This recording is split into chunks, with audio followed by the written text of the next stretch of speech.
Olá, tudo bem com você? A visita da presidente de Taiwan aos Estados Unidos provocou a ira do governo chinês.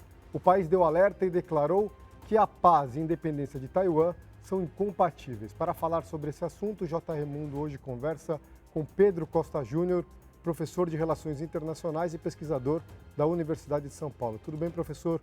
Obrigado por participar do programa. Olá, André, tudo bem? Obrigado pelo convite. Uma alegria estar aqui com vocês. Antes da nossa conversa, a gente lembra que o JR Mundo está disponível a partir das 7h30 da noite, todas as quintas-feiras, nas plataformas digitais da Record TV. Professor, a gente pode imaginar que a China de fato pode invadir Taiwan? O que está por trás de tudo isso que está acontecendo? Se for da perspectiva mais eurasiática e propriamente chinesa, não se pode falar sequer de uma invasão a Taiwan. Nós falamos de uma apenas reanexação, digamos assim, porque Taiwan é um terreno muito delicado, né? Taiwan, do ponto de vista chinês, é um território chinês. Ele teve períodos em que não foi chinês. Quando, por exemplo, a China perde a guerra entre China e Japão no final do século XX, ali do século XIX para o começo do século XX, pouco antes da Primeira Guerra Mundial, e os japoneses eles anexam o território de Taiwan, que também é conhecido como a Ilha Formosa, pela beleza que tem. E, então, alguns períodos da história, Taiwan não foi propriamente parte da China, da grande China. E ela foi retomada à China, digamos assim, depois da Segunda Guerra Mundial e durante a Revolução Cultural, após a Revolução Cultural, empreendida por Mao Tse-tung, os, digamos, desertores da Revolução Cultural, ou a antiga dinastia, a oposição, foi para Taiwan, foi se consolidar lá.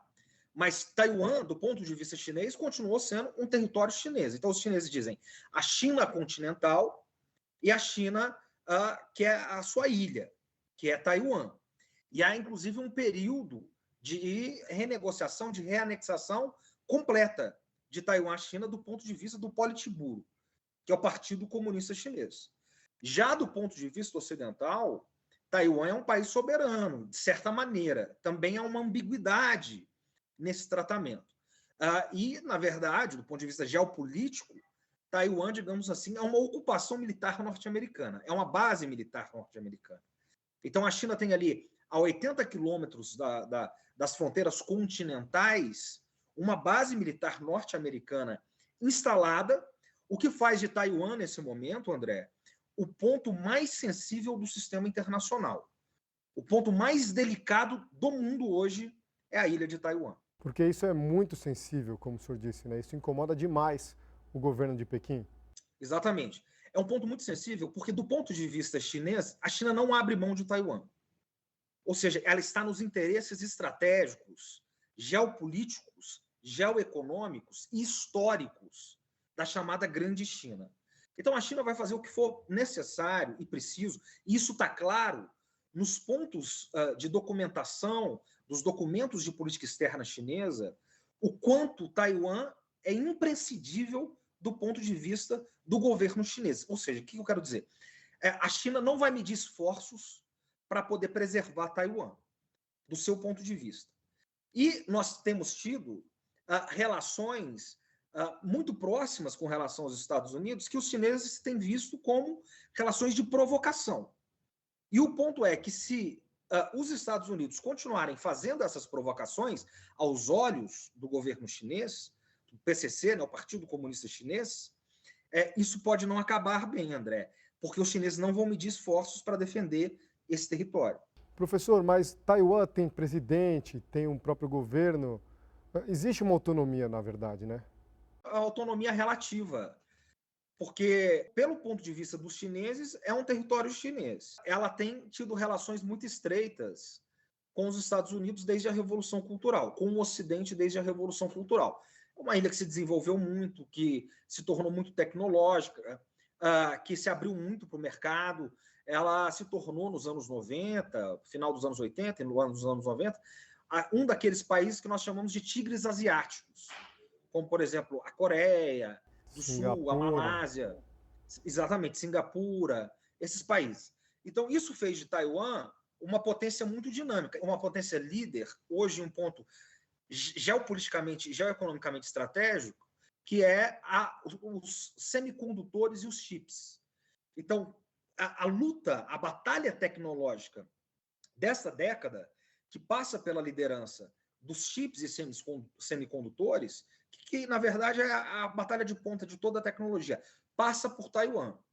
E o governo norte-americano tem feito pressões para que Taiwan não faça mais esse tipo de negociação com os chineses. Então, as tensões têm escalado nesse sentido. Mas se a gente imaginar um conflito bélico, uma ação da China continental contra a China insular ou contra o território de Taiwan, como é que seria isso? Taiwan tem um exército de defesa? Como é que funciona na prática? Olha, eu não hesitaria em dizer, nesse caso, André, que se um conflito acontece em Taiwan, nós poderíamos ter um conflito mundial. Por quê? Porque esse conflito ele não partiria, pela doutrina da política externa chinesa, ele não partiria a iniciativa dos chineses. Mas os chineses reagiriam para poder defender Taiwan. E aí, neste conflito, quem poderia iniciar é quem está por trás de Taiwan, que no caso é os Estados Unidos, porque hoje nós temos uma disputa hegemônica pelo poder mundial, pelo poder global. Nós temos uma nação que é uma superpotência, que é os Estados Unidos, que estão tentando manter a sua hegemonia no sistema internacional. E nós temos uma nação que ascende, que é a China, que é um desafio real para os Estados Unidos, pela primeira vez desde que os Estados Unidos se constituíram uma hegemonia. Então, os Estados Unidos eles têm uma espécie de missão, eles encaram assim, um destino manifesto, que é um excepcionalismo missionário. E os chineses, ao mesmo tempo, têm uma espécie de excepcionalismo cultural. Se essas duas superpotências se encontrarem, elas não vão se encontrar diretamente, muito provavelmente, porque seria uma catástrofe. Elas poderiam se encontrar no campo bélico em um país terceiro, que tivesse um problema de conflito. O país ou lugar mais provável, mais sensível para que isso acontecesse hoje é Taiwan. Então, a questão de Taiwan é que não envolve Taiwan e China, exatamente. Ela envolve Taiwan, ela envolve China e envolve os Estados Unidos, que são muito próximos aos interesses de Taiwan, porque os Estados Unidos veem em Taiwan uma maneira de poder diminuir essa ascensão chinesa com uma potência hegemônica no sistema mundo. Mas num cenário mais dramático, eu queria entender na prática como é que aconteceria. Tropas de Pequim poderiam fazer incursões em Taiwan? Os Estados Unidos entrariam nesse conflito? Como é que isso se desenrolaria? Poderiam, as tropas chinesas poderiam, por vista prático, elas fariam isso com muita facilidade. A marinha chinesa hoje ela é extremamente poderosa, extremamente equipada. Isso teria uma certa facilidade do ponto de vista dos chineses. A grande questão são os porta-aviões norte-americanos que estão instalados em Taiwan. Isso é que poderia e certamente escalaria a guerra. E por isso é preciso tomar cuidado, André, com as, digamos, provocações que vêm de lado a lado. Então, por exemplo, momentos de escalada de tensão. Quando líderes do Congresso americano, que eles chamam de speaker lá, a antiga líder do Congresso americano, Nancy Pelosi, que era do Partido Democrata, inclusive, partido de Joe Biden e Kamala Harris, presidente Biden, ela foi a Taiwan, digamos, numa visita diplomática, uma visita gratuita para Taiwan. Aquilo provocou no governo chinês uma reação. É uma provocação. Uma provocação clara. Nós estamos falando de provocações claras, exatamente. Aquilo foi uma provocação clara e os chineses responderam com exercícios militares. Aquilo foi uma provocação barata quando Nancy Pelosi vai à ilha de Taiwan, porque não tem resultados diplomáticos diretos. Nós estamos falando da líder do partido da Câmara, que é do partido, naquela época, do Partido Democrata, que é também do partido do presidente da República, Joe Biden. Então, foi vista pelos chineses como uma provocação aberta e que os chineses responderam. Responderam com simulações militares, com simulações navais, ameaçando, digamos, também a convivência pacífica na ilha. Uma resposta direta. Um ano depois, mais ou menos, qual que é a resposta que nós temos? Nós não temos uma contenção, nós não temos uma desaceleração dessas provocações. Este é o problema, André. As provocações não ficam mais amenas, elas vão se acentuando, elas vão se escalando. Nós temos agora o presidente da Câmara, que é um republicano nesse momento. Os republicanos tomaram a Câmara do partido, da Câmara bipartidária, né, nos Estados Unidos, venceram as eleições de meio de ano, middle term, e agora o líder da Câmara, que é um republicano, recebe a presidente de Taiwan nos Estados Unidos. E os chineses tinham dado o recado para ela não se encontrar com o líder do Congresso. E o que é que está por trás dessa visita de Tsai Ing-wen para os Estados Unidos? O que existe por trás disso daí?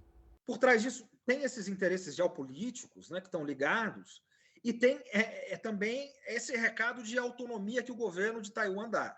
Ou seja, nós temos a nossa própria soberania, nós não estamos sujeitos à vontade de Pequim, da China continental. Mostra essa autonomia. Bom, e aí tem duas coisas, né? Tem um aviso chinês antes, o aviso da China continental, para que esse encontro não acontecesse. Esse encontro acontece a despeito do aviso chinês e temos uma nova escalada. Simulações cada vez mais graves, militares, da invasão chinesa à ilha de Taiwan. E a ilha de Taiwan, digamos assim, cada vez mais estreita da potência também, a maior potência nuclear do mundo, né, junto com a Rússia, que são os Estados Unidos. E, ao mesmo tempo, a China com uma aliança com a Rússia, uma aliança militar. Então, é um xadrez geopolítico bem complexo, então, né? Extremamente complexo. Mas a presidente de Taiwan, quando vai aos Estados Unidos, provavelmente já esperava essa reação chinesa com exercícios militares, ou não? Certamente. Isso tudo muito calculado, né? O problema aí é, como diz Henry Kissinger, né, que foi um grande diplomata ali dos Estados Unidos no século XX, um grande estrategista dos Estados Unidos durante a Guerra Fria.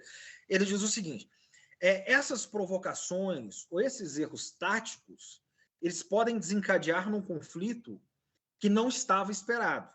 Qualquer erro de cálculo é perigoso, né? Exatamente, exatamente. Os erros de cálculo que não estão previstos, André, podem deixar as coisas fora do controle. E aí é a grande questão. Então, nós temos movimentos de um ano para cá que deixam as escalações muito tensas, que estão escalando o barbante, né? Esticando o fio do barbante. Temos a aliança que foi feita entre Estados Unidos e China no dia 4 de fevereiro do ano passado, 20 dias antes de iniciar a guerra na Ucrânia, uma aliança que ficou conhecida como uma amizade sem limites, em um documento sino-russo, entre os chineses e os russos, a visita de Xi Jinping agora a Putin, como essas relações entre a China, que é a segunda maior economia do mundo, e a Rússia, a segunda potência militar do mundo, elas vão se estreitando, e, por outro lado, como Taiwan vai também se estreitando as relações com os Estados Unidos. E como a guerra na Ucrânia é, de certa maneira, um aviso no sentido, olha, agora foi a Rússia, que é a guerra da OTAN contra a Rússia. A próxima pode ser Taiwan. Só que a resposta dos chineses também é, bom, se vocês mexerem em Taiwan, a nossa resposta vai ser avassaladora. É isso que essas simulações de militares de invasão à ilha mostram claramente. Então existe um jogo de disputa por influência hegemônica no mundo, do Ocidente contra países mais do Oriente, como Rússia, como China, e a partir do momento que a gente tem essa guerra na Ucrânia, a gente consegue fazer uma relação direta com essas tensões que acontecem agora entre China e Taiwan. Do ponto de vista chinês, os chineses pensam o seguinte, olha, é importante agora suportar a Rússia, que é o que eles estão fazendo economicamente, porque se a Rússia perde essa guerra na Ucrânia, o próximo somos nós. Esse é o cálculo dos chineses. Depois da Rússia vem a gente. Então, se o Ocidente, a OTAN, né, o atlanticismo, os Estados Unidos, vencem essa guerra na Ucrânia, o próximo alvo, no mapa dos chineses, no mapeamento chinês, sino-russo, é Taiwan. É para lá que eles vão. Então, essa guerra na Ucrânia, ela é dramática. Mas, por mais que ela seja dramática, ela precede aquela que pode ser a guerra mais dramática de todos, porque a grande disputa global não é entre Rússia e Estados Unidos. A Rússia sabe disso, os Estados Unidos sabem disso, e a China sabe disso. A grande disputa global que nós temos, que é pela hegemonia do sistema internacional, é entre Estados Unidos e China. Por isso a China se alinha à Rússia, numa aliança sem precedentes. Nunca houve precedentes o tratado que eles assinaram, essa chamada parceria sem limites, ou amizade sem limites, entre Rússia e China, que estão completamente entrelaçados e que estão vendo essa guerra quente acontecer na Ucrânia e, digamos, essa guerra híbrida acontecer em Taiwan, uma guerra mais geopolítica do ponto de vista frio, e sabendo que Taiwan pode ser a anunciação daquilo que seria um palco de uma disputa global, que seria a disputa final, caso essa disputa hegemônica ocorra de uma maneira realmente quente. Porque pode haver uma disputa hegemônica sem que ela desencadeie uma guerra. Se ela desencadear uma guerra, os cálculos, tanto da Casa Branca como de Pequim, é que essa guerra vai ser em Taiwan. Xi Jinping, nesse terceiro mandato, uma das promessas dele é reunificar Taiwan. Será que ele vai colocar em prática esse plano nesse momento? Não tenha dúvidas. Veja bem, esse terceiro mandato do Xi Jinping, o Xi Jinping ele se coloca no panteão dos grandes líderes chineses, sobretudo desde a Revolução Cultural. A China tem 3 grandes líderes, né? São Mao Tse-tung, que fez a Revolução Cultural, depois o Deng Xiaoping, que faz a abertura para o Ocidente, negocia a abertura com Nixon e com Kissinger, uma abertura que vai começar praticamente no ano de 79 e que vai continuar durante todos os anos 80, 90, e agora o Xi Jinping, que vai para o terceiro mandato, vai ser o presidente que mais tempo fica nesse mandato desde a Revolução Cultural, vai superar inclusive o Mao Tse-tung e também o Deng, e ele vai fazer essa espécie de grande continuidade.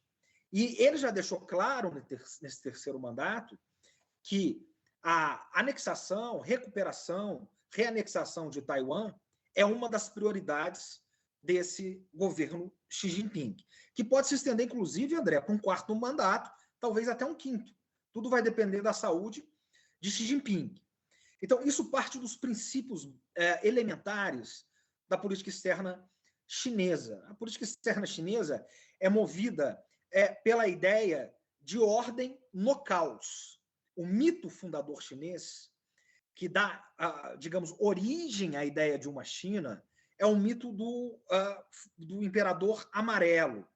O imperador amarelo é aquele que conseguiu dar ordem na China em um período de muitas guerras civis, guerras internas e caos.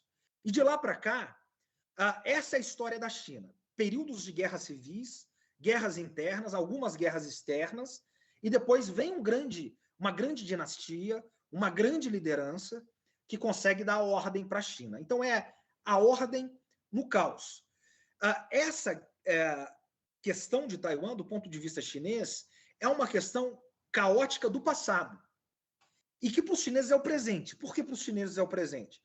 Porque os chineses, eles são, como diria o Kissinger, eles são uma civilização disfarçada de um Estado.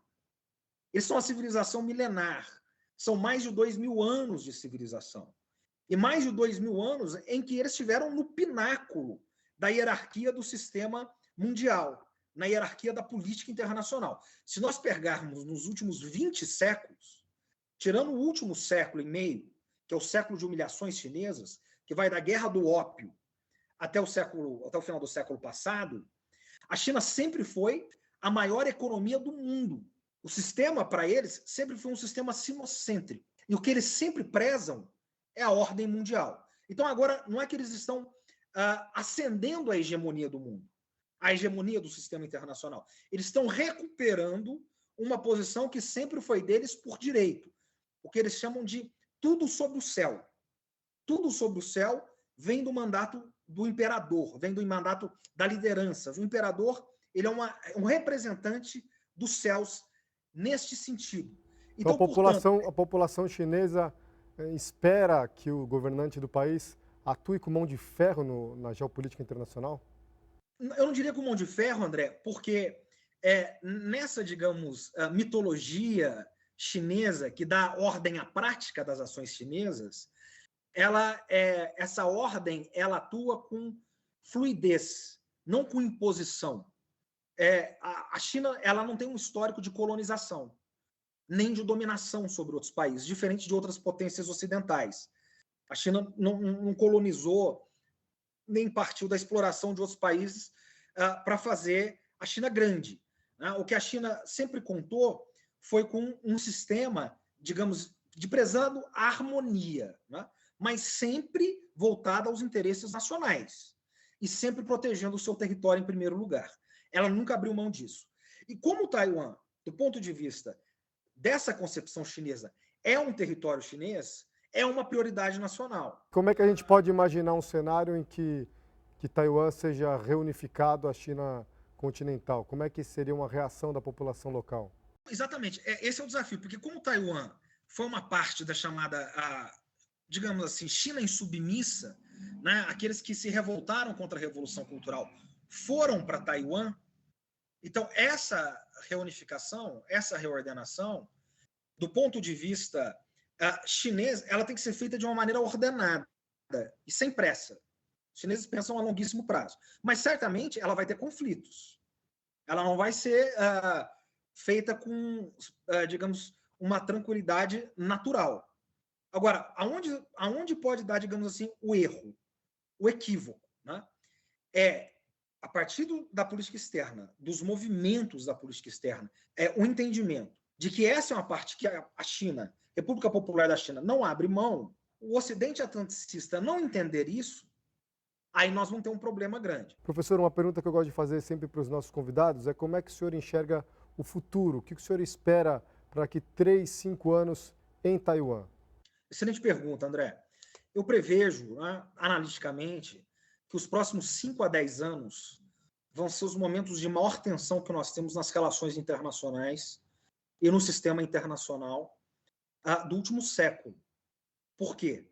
Porque as tensões entre Estados Unidos e China, elas vão escalar nos próximos tempos. E Taiwan vai estar no centro disso.